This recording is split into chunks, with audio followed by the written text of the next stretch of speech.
According to a recent report by the U.S. Department of Justice, the majority of non-fatal domestic violence is committed against females, 76%, compared to males, 24%.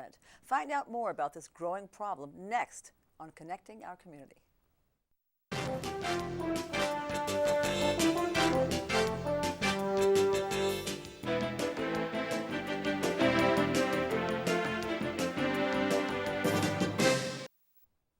Domestic violence includes victimization committed by current or former intimate partners, spouses, boyfriends or girlfriends, parents, children, siblings, and other relatives. Well-known or casual acquaintances accounted for 32% of all violent victimizations, and strangers accounted for 38%. Hello, I'm Karen Allen, and welcome to Connecting Our Community. Tonight, we've asked Katie Gleason to join us. Katie can tell us firsthand what it's like to live with domestic violence. Katie, it's certainly not all that uncommon, as we just noted, and my goodness, in the Maryland General Assembly just updated its domestic violence bills this past year, and it's an ongoing thing, and it's a terrible, terrible thing. Whether it's fatal or not, it's ongoing, and people keep asking the questions about why people stay in these relationships, but yet there are solid, valid reasons why. It's because it's not so easy to leave, and you have a lot that you've been through yourself. Tell us about it. I experienced it on a first-hand basis. Initially, I got involved in a relationship that where the person had lost a brother. So there were periods of outbursts and anger, and I just related it to that. After we were married, though, it became very abusive physically. I stayed for quite a while trying to work it out, trying to go to counseling, trying to make things better. But as time progressed, you realize you have a secret because you're being beaten so badly about everything that you can't afford to tell anybody. If someone finds out and your husband or significant other finds out, they beat you even more. You're caught. You're caught between literally a rock and a hard place. You are. And often people say, I don't understand, why did you stay, or why did you stay so long? In our society, I think it's difficult for normal divorces, if there is such a thing. And if you take that fear and that anxiety that just goes into a healthy relationship, but a separation of that, and on top of it, you put threats of being killed, and also not having any finances, and not knowing really where to go. Most women are extremely afraid to do anything about it. Especially if they have children. Especially if they have children. Was that the case in your situation? Well, this was my second marriage, so I had my child in that marriage, and he had his child in that marriage. With that came verbal abuse to my child. Mm-hmm. And once that started, enough was enough. It goes back to, you may hurt me, but you're not going to hurt my child. Right. It's a terrible situation to be in. It and is. When you talk about leaving, it is facing the other life that you have to go to, which would be shelter. True. It's tough because you read in the paper all the time about domestic violence situations where people don't get shelter, don't get there enough, restraining orders don't hold, and etc. And also the finances is a very big deal. It is huge. No money or not enough money when you have those kids. Right. It's unbelievable. I so understand that. Now, when you realized you were in a truly dangerous situation, what point was that? Because physical beatings that's serious. It is very serious, and I knew right away, but from the very beginning it was, okay, how do I get out? Mm-hmm. And abusive people have the need to put down other people. Usually it's their low self-esteem that makes it necessary for them to find people that they can control. And I had been convinced by him at that time to give up my full-time job. Because they're usually controlling. Very controlling. These people, too. You know, very controlling. Possessive, controlling, territorial. Absolutely. I found out everything was monitored. How many miles I went to work. Did I get home in time? It took me, 8 minutes to get home. Was I home in 8 minutes? If I wasn't, where was I? Everything is extremely controlling. So one of the problems that you have is trying to figure out, how do I get out of this, and how do I even have time to figure out how to get out? Because they're on top of you all the time and looking and watching everything that you're doing and judging you at the same time. And probably you weren't allowed to have friends or be around your family or friends because everything he monitored. It's really All frightening. the connections were broken. A lot of my friends were having their first babies, and I wanted to give them presents, and I was not allowed to do that. I had to sneak to the mall to give my friend a baby present, and I told her, please, under no circumstance, write a thank you letter, because I'll get beaten over that thank you letter. And every small thing, every small part of your daily life was turned against you. If the laundry wasn't done right, you could get beaten over the laundry. If dinner wasn't right, you get beaten over dinner. It just continued on and on for a long time. Of course, your child sees this also, and there's no description. I mean, I can just imagine. Right. And I was fortunate enough to take my child into counseling. Through his counselor and speaking with her, at that point she informed me that there would be a tragedy if I did not get out of there, because he was very suicidal. Your boy? My son. Oh my goodness. And I needed to get him out of that environment. And that was my breaking point. So that was the point where you said, at said, that point, I'm done. Yes, I have. I will not jeopardize my child's life. So I ended up leaving 3 different times. And people would say, well, why did you go back? It was because every time I left was in the middle of a violent episode. And I had nowhere to go. It was midnight. I would take my son and go into the car and drive, and I wouldn't know where to go. And I would have no money. I would have nothing, with me. So I ended up going back twice. Wow. That is really frightening. Yeah. Then I realized I needed a plan. Yeah. And that's what everybody needs. Every woman has to have a plan. Right. That is true. That is true. Eventually, you turned to who to get help? How did you get a plan? Eventually, I had to just have time by myself, which I used my lunch hour.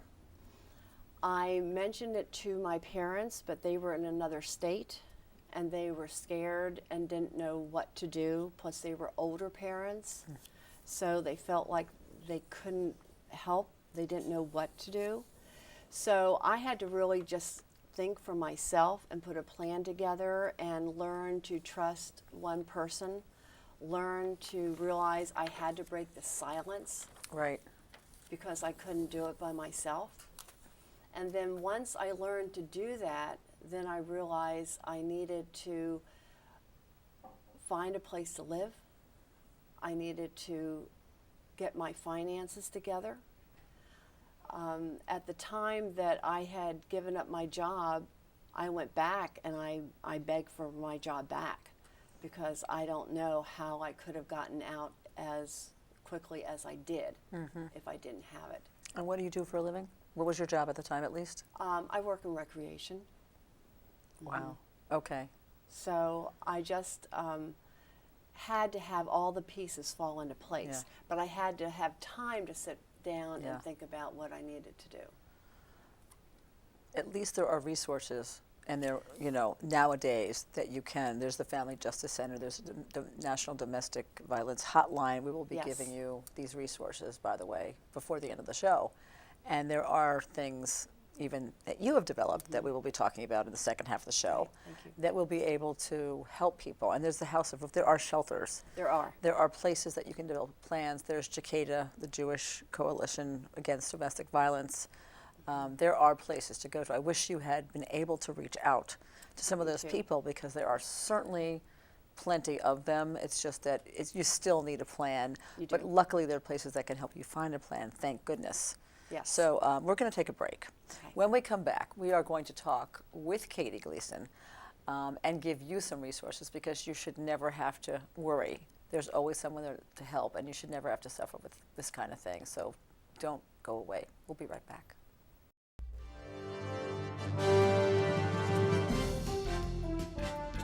When you donate goods in response to an international disaster, it's expensive.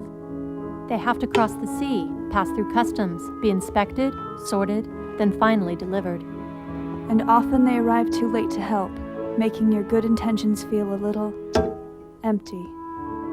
There is a better way.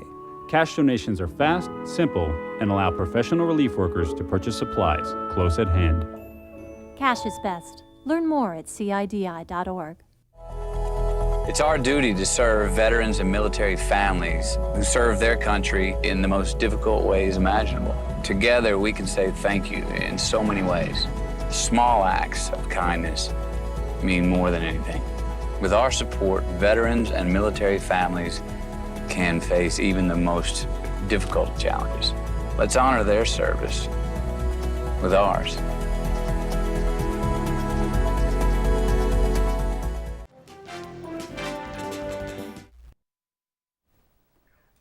Hi, welcome back. I'm Karen Allen. This is Connecting Our Community. We've been talking with Katie Gleason about domestic violence, and Katie is a victim of domestic violence who looks like you've recovered fantastically, but you've got, of course, terrible memories, but you seem to have worked through. Now, what do you do if somebody that you know shows up to work and you see that they are also have been a victim of domestic violence? And, it happens all the time where somebody, that something's wrong, you don't want to pry, but, you're not going to get an honest response. And you want to help that person. I think the first thing you need to do is try to get them alone so they feel any information that is going back and forth is confidential. That is huge. And I think to reassure them that it will stay between the two of you and you can help one another work this out. Excuse me. So they feel safe with their information and being just between you two, and then it won't obviously get reported back to him, obviously, and that they feel safe anyway. Right, right. Okay. The person, whether it's with a family or whether it's with a business associate, needs to feel that they have a place to come to, that they can talk about what is necessary, and that they have a place where they can make a plan. You are strictly on survival mode during this time. And you need to make a change, and you're scared to death how you're going to do it and the consequences of doing it. Okay. Now, where do you recommend that they go? You speak about this everywhere, for one thing. I do. You now, with your experience, I do. you know what to say and what to do to help people who've been in your situation. What do you tell them, and what do you recommend? First thing that I tell them is most women usually cannot get out right away. It is not feasible. As much as we want them to. We A- want them to just, absolutely. at the end of the conversation, run. Right. Yeah. Right. But they need to do it in the safest way. The moment that they leave is the critical time period where most people either get killed or badly beaten, is right after they leave. So they need to leave in the best possible way. My suggestion is when they're in the household and an eruption comes about, rather than fighting back verbally, which is usually how it starts and then it escalates, is to come up with a phrase. And my phrase was, "I'm sorry you feel that way." And I had to keep repeating that, and then walk away and try to lower the anger, the level of anger that was being dealt at me. So have a key phrase is the very first thing you need to do. Then you need to feel that, too, that it's safe to talk to one person. I was going to see a doctor who was giving me a physical and asked if my husband was abusive. And I was too scared to tell him. I think he knew, but I was too scared to say. So you need one person that you can talk to, that you have a chance to go with them either at lunch or at their house on a Saturday, where you have an hour that you can sit down and you can plan and you can talk about things. You need to get everything that you own, anything that's jointly held, all that paperwork together in the best way you can without it being obvious, and make copies. And those should be held, once again, in a safe place, whether you get a safety deposit box or you take them to a friend's house for safekeeping. You need to plan how you're going to handle your finances, how you're going to support yourself, where you can go get a job. If you have children, you need to think about their favorite toys. Get those toys over to that friend's house, so when the time comes, the child has something that is his, which will help with the transition. But there's a world of different things that need to be thought about before you go. This is a lot of work. It is a lot of work, and it's very time consuming. Concentrating. It is. Concentration here required to get all this stuff together on the sly. It is. It is. It is. You know, you got to really be prepared. Yeah. I was very fortunate that there was a church close by to an apartment complex I was planning on moving in, and I did move into, and I made arrangements to leave my car there. And then it wouldn't be as obvious to the person who was trying to find me, because they always are trying to find you. And they often do. Are you sure that he didn't find you, or he Well, was I able kept, to? I kept my curtains drawn, you know, the first year that I was separated. And one of the things that, particularly coworkers, if you can make arrangements and help somebody walk to and from the work site from their car, that is huge. Yeah, I'm sure it is. Yeah. I just want to bring up a couple things. One is booze and drugs, which have to make any situation of domestic violence a lot worse. And obviously weapons. True.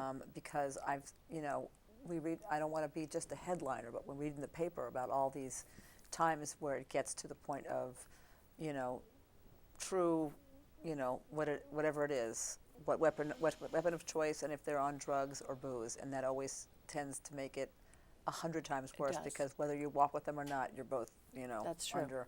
And I think that often is the case when they have reached a point of whatever it is, and then they turn the gun on themselves. Well, that does you no good, because you're gone too, and that's a child's mother. Right. And I hate to see that, and it's too often that I do see that. It's just a tragedy. Okay, so you say when you speak and you speak to people and you, I do. What kind of responses do you get when you're out there? Are people coming up to you and saying, "Oh, thank you"? And They are. The speech that I give, or presentation that I give, really pinpoints, gives information for the person who's being abused, gives information for friends and family, and for coworkers, because so often people don't know what to do. When I give a presentation like that, I know that the person who's being abused has a secret. exactly. So that person is not being put in the spotlight. She's listening like everybody else, Right. and she can Stay safe. Stay and take safe. it all in. Right. How about college students? I have spoken to college students both at the University of Maryland and at Hood College, and the interesting thing that I found about that, I received many emails afterwards from 18 and 19-year-old girls who were already in an abusive relationship. That's heartbreaking. It is. It's just absolutely unbelievable, but yet I wouldn't deny it at all because it's so out there. Yeah, It's really they sad. didn't realize how it starts, and usually it starts with something small, like, why are you wearing your hair that way? Or I prefer your hair up or down, or, you know, it starts with something small, then escalates with time.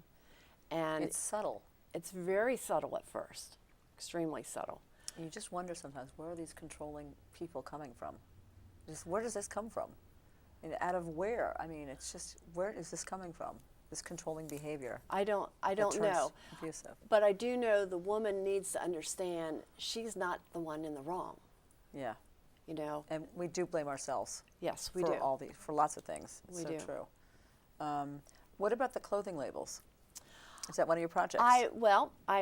Actually, this happened about 10 years ago, but I contacted Liz Claiborne, and I was able to speak with the Vice President of Marketing, and they ended up putting the 800 hotline number on all their hang tags of That their is a great idea. We should of their give that clothing number. line. We should. That's the National Domestic Violence Hotline number, correct? Yes, That's correct. if you suspect abuse. The National Domestic Violence Hotline number, I'm going to read it out loud. It's going to be on the screen too, 800-799-7233. That's 800-799-7233. Of course, I want to say that if you suspect abuse and someone's in immediate danger, you know to dial 911. There's just no if, ands, or Absolutely. buts. But if someone's in immediate danger, just call 911, period. Get help. And once again, the National Domestic Violence Hotline number is 800-799-7233. I always want to get that close and read it close so I get the numbers right, so you at home can know exactly the right number. Now, Katie, you have a website, Positive Results Coaching, LLC.com. That's correct. Tell me quickly what that's about. I work with women of all different ages. I like to be able to work with domestic violence women and other women who want to move from point A to point B. A lot of times we get stuck on the road to life and we don't know which way we need to turn. So what I do is I help get their creative juices going and motivate them and help them create the dreams that they want to have in their lives. So you turn tragedy into success. Success. So Katie can be reached at 877-393-8477. That's 877-393-8477. And for more information, you can visit her website, positiveresultscoachingllc.com.